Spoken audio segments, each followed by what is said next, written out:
Gila loh, satu keluarga udah bikin sibuk parpol, sesepuh. TNI dibelah dua, Polri dibelah dua. Bagi-bagi jabatan dari gini hari. Bodoh deh gue, orang mau bilang gue cengeng gak, Bang? Apa ini? Pasti gak bisa bohong. Bukan hanya dugaan palsunya ijazah itu, tapi gelombang pembelaan yang muncul dari berbagai tokoh berpengaruh, termasuk dari organisasi dan akademisi yang selama ini dikenal keras terhadap pemalsuan dokumen negara. Semua membela Mulyono seakan ada perintah dari kekuatan yang lebih besar. Di tengah badai opini itu, muncullah Yuda Ramadan, seorang jurnalis muda dari Bandung. Ia dikenal sebagai penulis artikel politik yang jujur, tajam, dan tak kenal kompromi.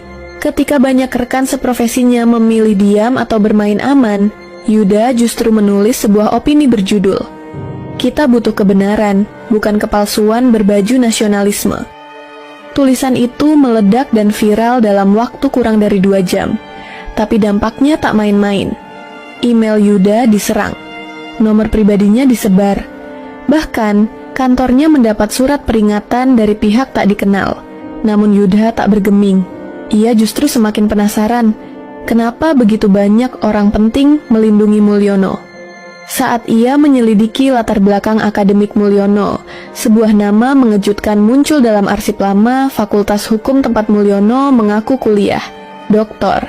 Parman Lesmana, mantan dosen yang pernah diskors karena terlibat dalam penyebaran ideologi komunis pasca reformasi.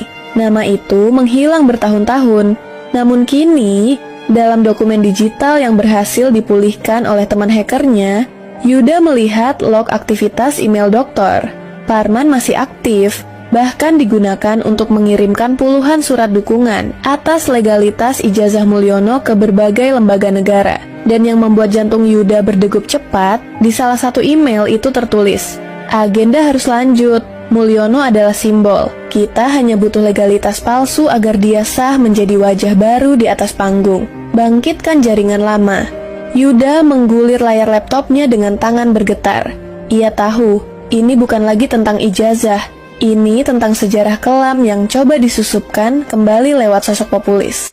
Di dalam file itu, tak hanya ada bukti dukungan terhadap ijazah Mulyono, tapi juga sejumlah percakapan tersandi yang menyebut nama-nama tokoh senior yang pernah aktif dalam organisasi kiri sebelum tahun 1965.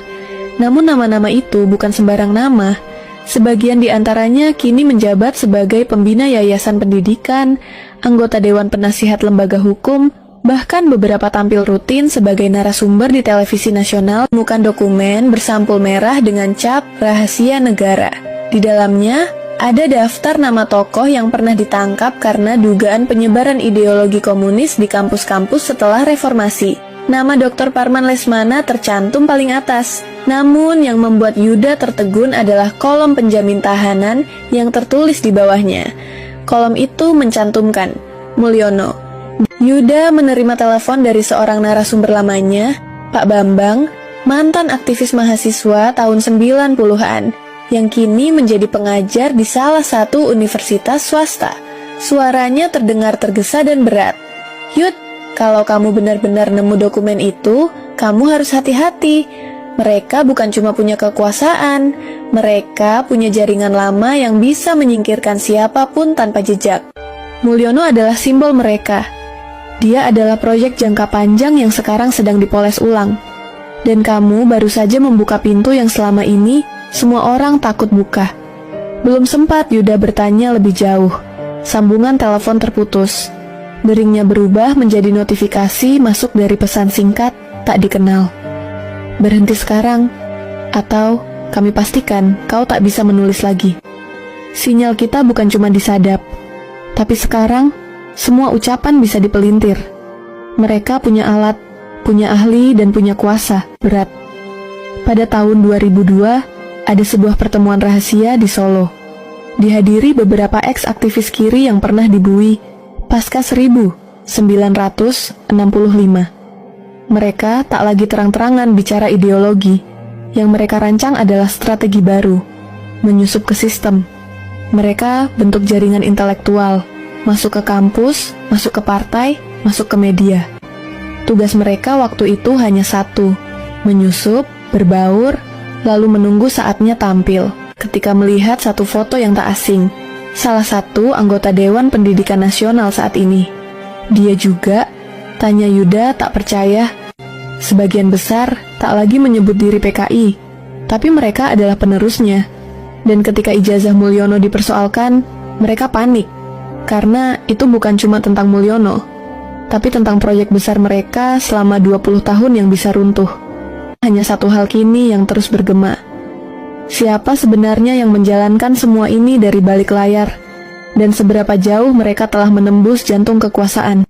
Tahun 1998, ketika semua berteriak reformasi, mereka datang menawarkan arah baru. Katanya, demokrasi saja tidak cukup. Harus ada perubahan sistem. Mereka menyebutnya revolusi intelektual. Yuda menoleh, terkejut. Tapi Bapak dikenal sebagai penentang komunisme? Itu karena aku sadar di tengah jalan, mereka tidak berubah, hanya berganti wajah. Dan sekarang, mereka bukan lagi beroperasi dengan senjata atau selebaran.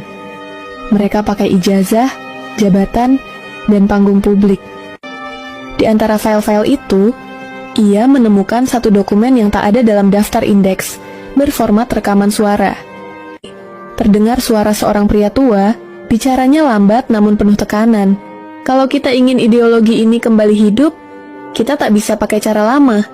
Kita harus gunakan cara mereka. Pendidikan, media, hukum, bangun jaringan. Dan tanamkan satu wajah yang bisa dipercaya oleh semua kalangan.